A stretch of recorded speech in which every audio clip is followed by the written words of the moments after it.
The last thing today to say is that we hope one of the things you learn about us is that we're committed to making the world a better place right now. And one of the ways we do that is by giving away 100% of the collection once a month to an organization in town who shares our values and is connected to our members. And so this week, we're sharing the collection with Prism Health North Texas, formerly AIDS Arms. And Giancarlo from Prism is here to talk to us a little bit about what they're doing and how we can help. I want to remind you that 100% of everything you give that's not a pledge to the church is going to go directly to Prism and their work. You can give through a check. Please just write Prism in the memo line and we'll make sure that it gets there. Or you can give via text message, and the instructions are in the order of service. So please come forward, let us know a little bit about how we can support your work.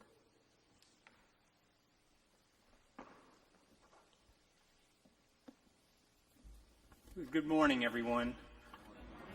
I'm truly honored to be here today. I want to recognize the great team who's also with me today, Tori and Hannah. My name is Giancarlo. I have the honor of serving as CEO of Prism Health North Texas. We were formerly known as AIDS Arms. We are so honored to be returning to you as a First Sunday recipient this month. And I'd like to give you a short story about somebody that we have served recently that gives you an example of some of the work that we do. I'll tell you about one of our clients I'll call Paul. I saw Paul one day walking past me in the hallway, and it was one of those moments where it happened so quickly that I didn't put everything together until after it had happened. But as he walked past me, I could tell that he was about to break down in an emotional state.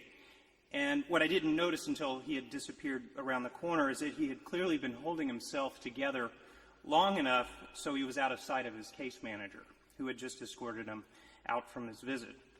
So I asked his case manager, Cecilia, about his story. And Paul has a remarkable story. He unfortunately was a victim of human trafficking. And victim is the operative and correct word here, as Paul ran away from an abusive home at age of 16, only to fall in with the wrong crowd, ending up living in a place against his will, in constant fear, and only the way of access of food and shelter that he could possibly get. After 2 long years of unthinkable abuse, Paul finally escaped and traveled far, far away from where he could, arriving in Dallas, knowing no one here, and also knowing that Paul was sick, knowing that he was living with AIDS, but caring very little about it since he thought that there was very little he could do.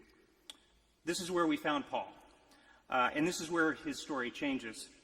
Thanks to our clothing closet and food on site, Paul could meet with his case manager without the indignity of soiled clothes and an empty stomach.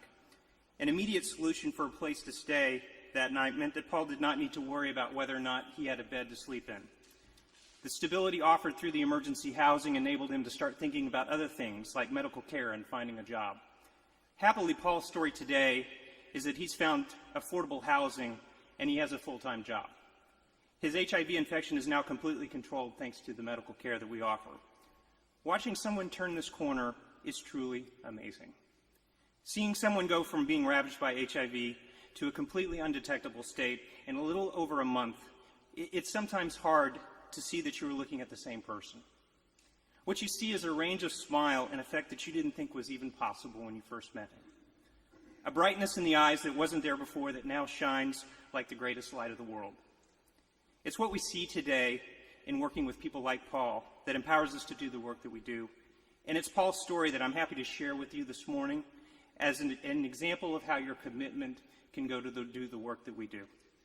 Finally, thank you for this great service and Team Interweave, who's working with us as part of LifeWalk. We will have more information on that, but we certainly are blessed and pleased to have you all a part of this and sharing with our mission. Thank you.